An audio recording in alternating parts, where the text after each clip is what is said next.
We got shares here. No, I'm joking. Lindsay Waddington here, another chat with another iconic figure in the Australian country music industry, Cheryl Brown. Thank you. It's so nice to be here in your studio. Now, Shez, people may not know you've been in country music royalty all your life, but your dad was the first person to bring live country music to Tamworth in the 60s. Absolutely. Actually, you know what? Dad was singing from the time he was about 1945. He was singing as a teenager. And what he used to do, there wasn't much going on in clubs and pubs back then. Yeah. Things were happening in town halls and little halls around places, anywhere in Australia. And the showground was a very popular place. Now, during when there were shows on, Dad would climb up the ladder where the call guy was, and when he'd go to lunch, and Dad would take his guitar up that ladder and he'd sing over the microphone while they were having lunch. No way. So he was doing that as a teenager, as a practice. Yeah. And his brothers and sisters have told me that he used to stand outside the house at home where he grew up, and he'd stand under the spotlight, the lamplight of the corner, and that's where he'd practice singing as well as a young boy. Yeah. And in 1951, just prior to that, Buddy Bishop came to Tamworth from Taree, and he was the first recording artist actually in Tamworth, coming over from Taree. But he also had he held a competition to do with the P&A rodeo, and that was 1951. And Dad actually won that. And there's a lovely little cup. I've got the cup and a banner that he won. And so that was the very beginning of what I remember. Well, I wasn't there because I wasn't born till 61. Yeah. So, but it's something that I've got and memories. And yes, as far as coming into venues, Dad was asked by Joe Maguire from Maguire's Pub, which is an iconic hotel in Tamworth, to put on a regular music act. And so Dad put a three-piece together, and that built into a regular drop-in. Could you remember who the other two in the three-piece were? I do. And no, I can't right now while I'm talking to you. No, it's all good. I can't right now while I'm talking to you. Oh my gosh, I should. But look it up. But It'll be in the history books. And I have to say, I was never blessed to get to know your dad like I have some of the others, but I must admit, in all the photos I've seen and what everybody talked about, he was always slick. Oh, yes. Hair done. Yeah. You know, the impression I get was he was probably dressed better to mow his lawn than I go on stage. maybe. Yes, look, he was. And he did have his shirts made, especially by a seamstress. Wow. And they were, unfortunately, we'd have them. Mum sort of folded them up and moved them on pretty quick. But he always looked slick, as you said. He's been playing with people like Chad for many years, all the boys, you know, Buddy Williams and everyone, and Reg, he was on Reg Lindsay show back in the day when Reg had his television show, and you know, Dad was a founding member of the Capital Country Music Association, which was very popular in Tamworth. Still going now? It's still going, yeah. It was born out of the Modern Country Music Association from out of Queensland. And Dad used to come up to Queensland and sing as a young lad, and sing with all the guys. Sort of spread the word. Absolutely. So, and he had the first travelling country music show band in the region, in the Tamworth region, and then there were a few others that followed as well. And my brother Gary, he was the lead guitarist in that. And you know, I have to say, as a musician myself, Gary is one of my all-time favourite. And people who know the situation, we're unlucky we've lost Gary now, but what a mighty player. He's ahead of his time. Like, he was ahead of his time, and but the most gentle soul. Very much so. And generous with his time. Absolutely. Well, Dad was named, they gave him the name. In fact, John Minson gave Dad the name Gentleman Geoff, and Dad called John Mr. Hoedown. So that's where those two names came from. Yeah, Dad introduced John on stage one day as, you know, Mr. Hoedown, and it happened round the other way. So that's where those two names came from, which is awesome, I think. Well, now, another thing too, Shez, I do believe I've seen some photos, maybe in the Hall of Fame in Tamworth. Were you one of the Tamworth Festival Queens or something? Or is that AI? I did win the Queen of Country Music competition in 1980.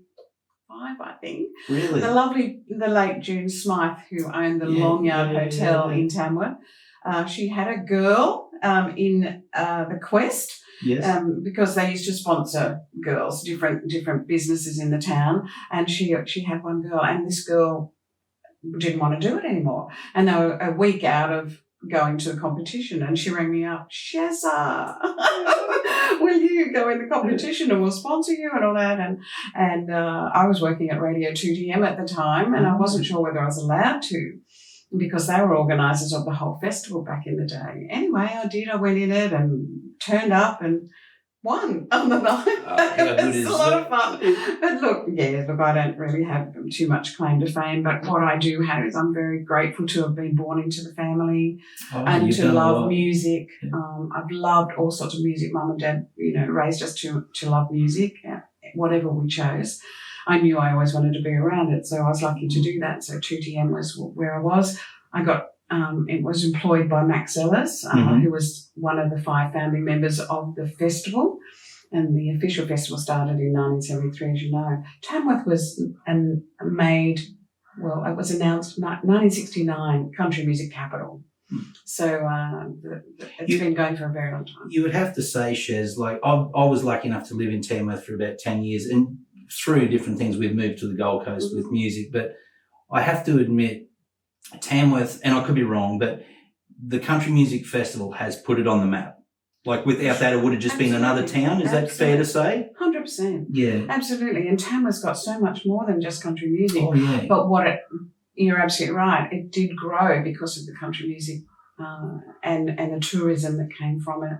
So, no, we're very, very fortunate to think it's coming into 52 years next January. That's insane. It is insane. And, yeah. I've been at every one of those festivals, and that's pretty exciting. But there's going to be, I know we hear the talk, like Tamworth this and Tamworth that. It's never going to die. Like, it's just the place to be. Like, if it does, I think our industry could be in big trouble, because it's like, America has Nashville. That's right. We have Tamworth. Yeah. And even for me, like my daughter's nearly 20. She was born in Tamworth in the middle of the festival. Really? And she's been to every one. My other daughter, Charlie's 16, been to every one. I've been to every one since I was 13. So at least 5 or 6 years now I've been going.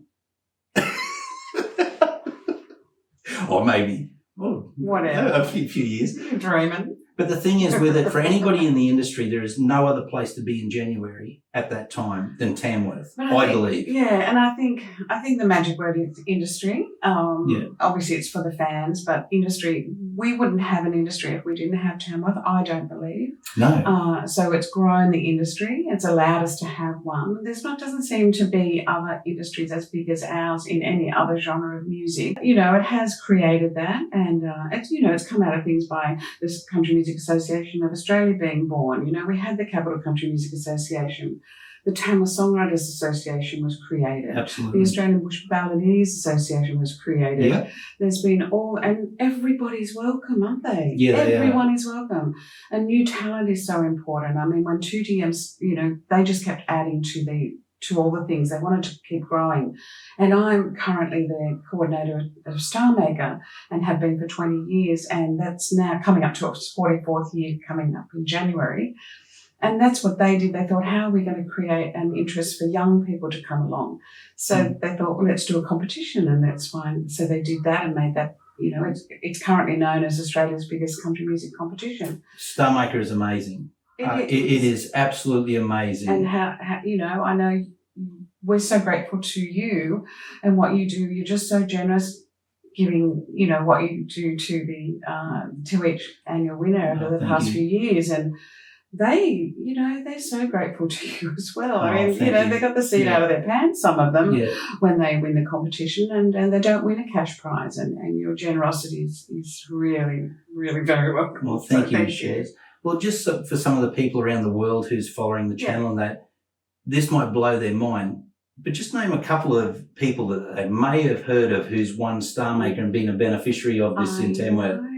1990, our biggest star, I would have to say, is Keith Urban. No, did he? Oh, what? How good is that? StarMaker. You might know him. How good is that? A New Zealand boy, grew up in Caboolture, who spent a lot of his years in the Tamworth area and at the Tamworth Country Music Festival coming through there. So that was fantastic. And a lot of us have been around and watched him perform to 8 people sometimes.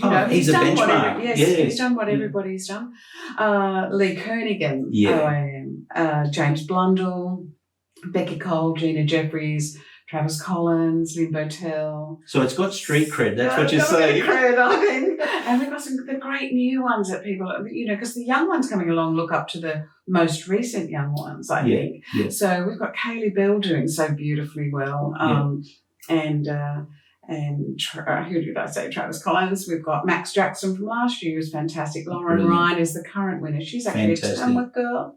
And Blake O'Connor, who's done great. And we just, we couldn't be happier with how successful they're all doing. And it's great numbers. They all a bunch of them actually, about 6 of them just performed over at the CMA in Nashville at the 50th CMA Fest. And they would have loved them. They did love them. Yeah. And I know there's a mass exit to Nashville for a lot of artists, but you know what, there's more for them to try over there, and they don't expect to go over there and be stars, but they go and learn a lot. Yeah, they do. I think the greatest thing that, and we thank you for letting us be involved in a small way. No, we really do. Like what I see with StarMaker is if they really work hard in that 12 months, it sets them up. Like back when I started, it seemed to be if you did a Brian Young tour or something like that, it was like an apprenticeship. You met, you networked and you met those people. Yes. But they're not there doing it now. That's right. But StarMaker is doing that. You meet yourself. You get a Toyota, you get a mate, and you get, next minute it's like, oh, wow, we can actually make something out of this. Mm-hmm. And you get on every festival, every show and support. Right. And so, I think StarMaker is a huge, important part of our festival in Tamworth. Yeah, it really is in the whole industry. So it's great part of the stepping stone. We go from the Talent Quest, we go into the Academy of Country Music, from the junior one to the senior one. And then, those people that want to try out for StarMaker do that as well. And you and I both know there's other ways of getting to where you want to go. StarMaker is one option for some people, and we've got a lot of people. We've got over 500 people who went in StarMaker and who didn't win, but who have won many, many golden guitars. So, absolutely.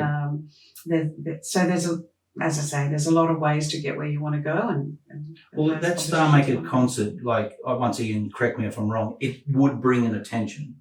Like you could have the judges sitting there, and just because they may not have won the big prize, you're absolutely right. They could have actually really sparked an attention in somebody, a promoter or a manager sitting there. Oh wow, I can do something with them.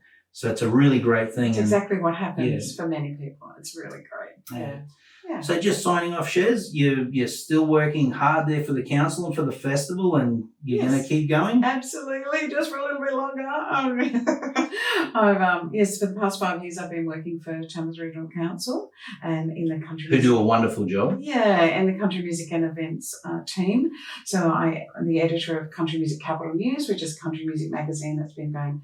We're coming up to our 50th year in January. 50 years. Now, this would be amazing for people around the world. They can subscribe to it. Absolutely. Yeah. So, in fact, we have electronic versions with only $3 an issue. So it's like $15 for a whole year.